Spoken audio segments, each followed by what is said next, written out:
Hey guys, it's Caleb from Brickloaf, and today I'm going to be reviewing the Lord of the Rings Rivendell set number 10316, which came with 6,167 pieces and is selling for $499.99. We actually managed to get this set for free from the Lego store because we've been saving up our VIP points for a long time, and we ended up finally just redeeming all of the points just for this set. So we're going to take a look at the set, first the figures and then the set itself. And for the figures, I'm not going to include any of the statues because while they are minifigures, they're pretty much just part of the set itself. You're not going to be using them as characters.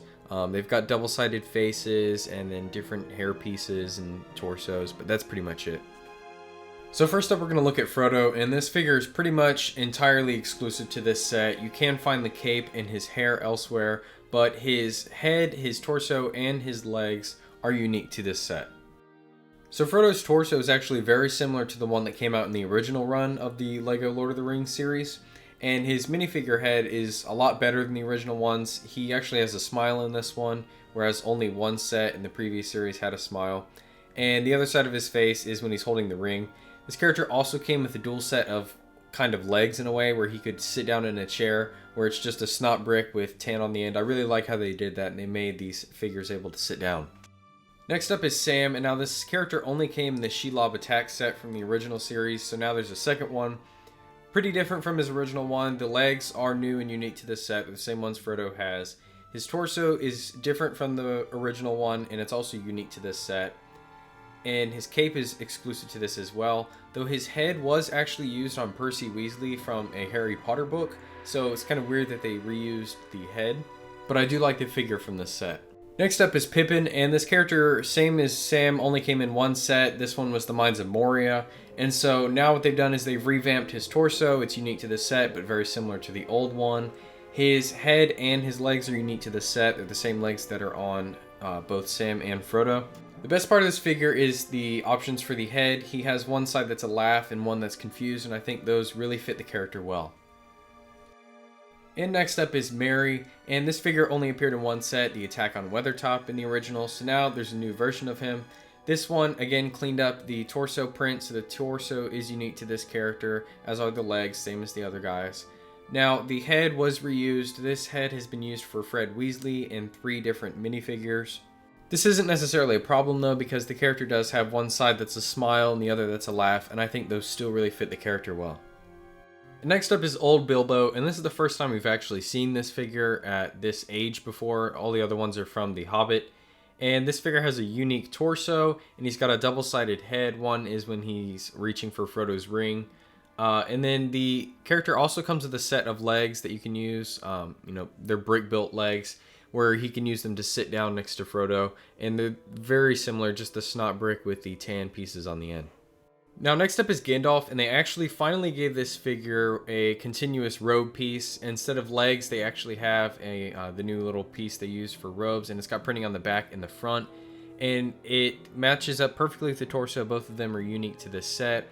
He's got an alternative hair piece you can use instead of his hat. And then to make him sit down like the other figures, you can actually attach this, again, snot piece that has a print on it as well that you can have him sit down in a chair with. The head's an improvement as well, though it has been used before for Old Man Marley in the Home Alone set, as well as the Harry Potter and Jurassic World set. Next up is Legolas, and like most of the other figures, they really cleaned up the printing on this character. He's got a unique torso and legs, both which have a pretty continuous pattern on the front. And the headpiece he's wearing, the hair with ears, is new to this set. It's used 5 times. In blonde, it's only used on one other character in the set. We have seen this minifigure head on Cedric Diggory, Han Solo, Marty McFly, and a few others, though the selection isn't that bad. One's with a smile and the other with a grimace, which kind of match the character. Next up is Aragorn, and this is a figure we've seen a few times in the past. What's really cool is that he's got a unique torso, legs, and head for this set. And the torso and legs for me are kind of a little bit too dark with all the dark brown and black that it's kind of hard to see the detail. But he's got 2 really amazing head prints on either side. This is definitely one of the coolest and most unique figures in this set. Next up is Gimli, and this character actually came in a fair number of sets in the original run, but they've really done a great job at revamping his prints and everything in this set. His helmet, head, beard, and torso are all unique to this set, and the prints on them are really great. The beard is new to this set. It's used on Gloin as well in white, so this is the only time you can find this orange version of it. And the character also comes with an alternative orange hair piece you can use if you don't want to use his helmet. On top of that, he has these short legs that are able to bend, so you can sit him down in a chair if you want. This is actually another really great figure from this set. Next up is Elrond, another character that got a lot of good changes. So similar to Gandalf, he's been given a full continuous print from the torso to the legs, and instead of legs that move this time, he does have like a gown piece, which is really great. And that also has an alternative with the snot piece to have him sit down. His head is unique to the set as well, with double prints on the front and back, which they've also put the crown on his head. And then the headpiece is unique to this set. It's the new one with the dark brown with the ears and the hair. So all in all, this figure is entirely unique to this set, all new prints, and they're all really great prints at that. Next up is Gloin, and this is a character we've only seen before in Lego in his younger form in a Hobbit set. So this older version is entirely new. His head and beard are the only unique pieces to him in this set. The beard is the same one Gimli has, but in white. His shirt has been used before in Jurassic World and one other set, but it's been used very few times. And his legs are the short ones that move, so you can't have him sit at the council. Next up is just a generic Rivendell elf, and this figure has the new hairpiece, as well as a unique torso. The head has been used before in Draco Malfoy and several other figures. It's a pretty decent selection. One side's just kind of a regular stoic face. The other one doesn't really match. It's a mad face. I don't know why he would have that. And then the legs are a little weird. They're pretty basic. It would be nice if there was some printing on them, but it's nice to have another figure included in this set. Next up is Boromir, and this is a character that got another really fantastic revamp. So he was only previously in the Mines of Moria set, and this time he's got a unique head, torso, and legs. And the head options are really amazing for this character. The torso and leg printing matches up really nicely, and the detail is really great. It's a lot better than what you can see on Aragorn's. And the cape and the hair appear elsewhere, but this is just a really good figure. He's got great accessories and great prints.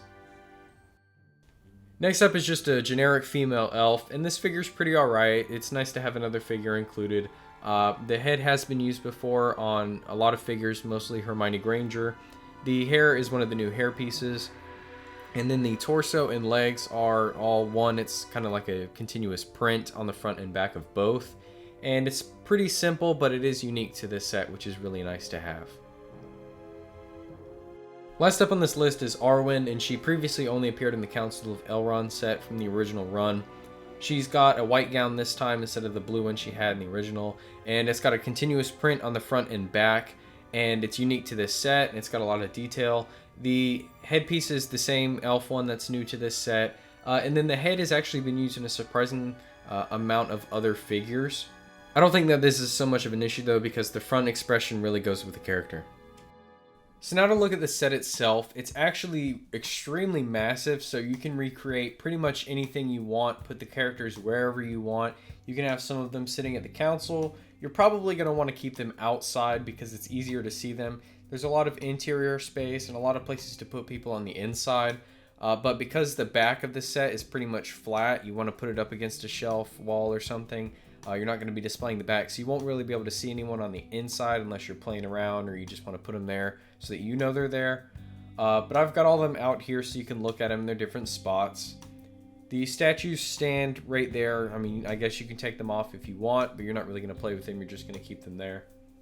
And you can pretty much just recreate any scene you want. It's really nice that they have options to allow like Frodo and Gandalf and Elrond to sit down to become part of that scene. I really enjoy how they didn't just keep them with their standard, flat bases so they can't sit. Like I said, the back's flat, so you can easily lean it against a wall. The right side, or in this case the left side, does project forward, so that won't sit against the wall. It will push forward. But they really made everything visible from the back. They added a lot of features and a lot of easy ways to look at the different details they put in here instead of just hiding it behind or inside something. So I really appreciate that, how you can enjoy it from the front, and then if you want to look at the details that are on the back, you can do that later on. The build is in 3 parts, which are 3 separate books, so if you want to build with someone or build at separate times, They're connected loosely with axle and pins, so it's not double pins, so they come out in pretty easily, similar to how the A-frame worked. The centerpiece is the largest and has quite a lot of details going on, and we're going to split this up and look at them individually. Now, a quick overview. We're going to start with the left side of the set. So you've got the front, which the main thing you're going to see here is the tower. The side, which is the end with steps leading up to the inside of the building, and the banister for the second floor. You've got the very back, which has a painting and stuff we'll look at later. And then you've got the inner side, which will connect with the rest of the main hall area. So the front of the tower has 5 statues, and these all have the same pieces pretty much. The torsos are all the same. The hair has 2 different variants. The heads are all the same, just with 2 different sides. And then some of them have legs, while others have like the gown pieces. And then underneath them on the very front, there is a leaf you can lift up, and it's a hole small enough to have Sam hide inside of it. The tower itself is really cool. I like how they managed to get all the angles to work here, and you can actually take off the top part so you can look down. The inside of the tower right there does connect with the second floor, and you can look at some of the details in there. And there's a fair bit of detail in the tower itself. On the back, you can see the nice roof ridges they've got and the statue hanging off. They've got this elaborate little area here with the painting with Isildur fighting Sauron. It would be really cool if we could get a Sauron figure. And then through the back, you can just look down the hallway, and if we rotate it, you can see there's a bookshelf there, which was a really cool build. There's a small bed, some candles, and then on the second floor is supposed to be Bilbo's room, or also where Frodo wakes up in the last movie. They've got nice stickers on the bed. They've got the mithril shirt as well as the dagger inside the chest. And then inside the tower is where Bilbo's writing his book. So it's got a desk that holds the book, which has a sticker on the front and on the inside. It's a little difficult to see, but I like how they incorporated the tower as part of the room instead of just keeping it separate. Now, looking at the right side of the set, there's this waterfall and river that has a really amazing build and a bridge going over it, and I really like how they did the bridge. It's very smooth, but it has places for the figures to stand. Behind the waterfall are some mushrooms and the frog. They always include a frog in most of these sets. And then on top here, there is a little gazebo, which can come off. This was a really complicated build here that they kind of mimicked in something we'll see later on. And it fits on there really smooth, and this is a place where they have weapons. They've got the forge and pretty much everything else like that. Now on the outside there is a furnace. It's got an anvil and a barrel and a lantern, and I like how they also made it look like the tree was kind of growing out of the side of the ground there. You can see the entryway to the underside, and then this tree has a really cool build. I like how they did these thinner trees and how they included these mushroom pieces by just inserting them in between studs. I think that the right side of the set really shows off how they were able to line up all these slopes and angled pieces, and it all looks really great. You don't have a whole lot of studs on top. And the gazebo is really a pain to build, but the details are really worth it if you can try and get all these pieces lined up. I'm really glad that they included this part to the main set.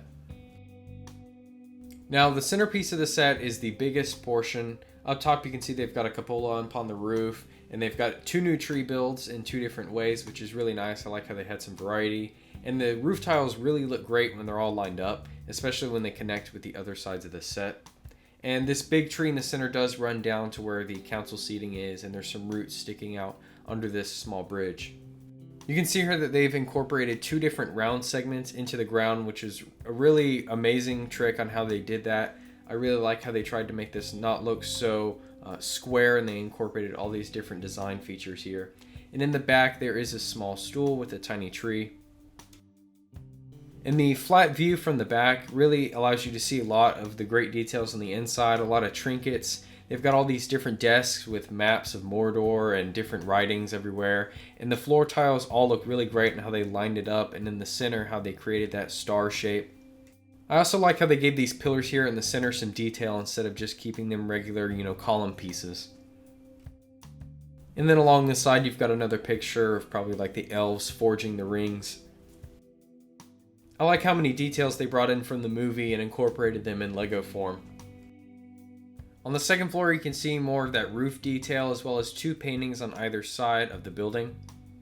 And then in the center is the statue holding the remaining shard of Narsil, the sword from the movie.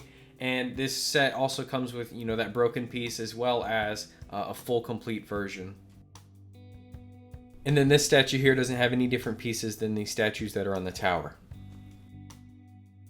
And then on the front you can see these firm pieces which are all over this set. They're new to this set. And then where the council sits, you can actually lift that up and there's a small build of the Eye of Sauron underneath. And you can also get a better look at the detail they've got along the front of the building.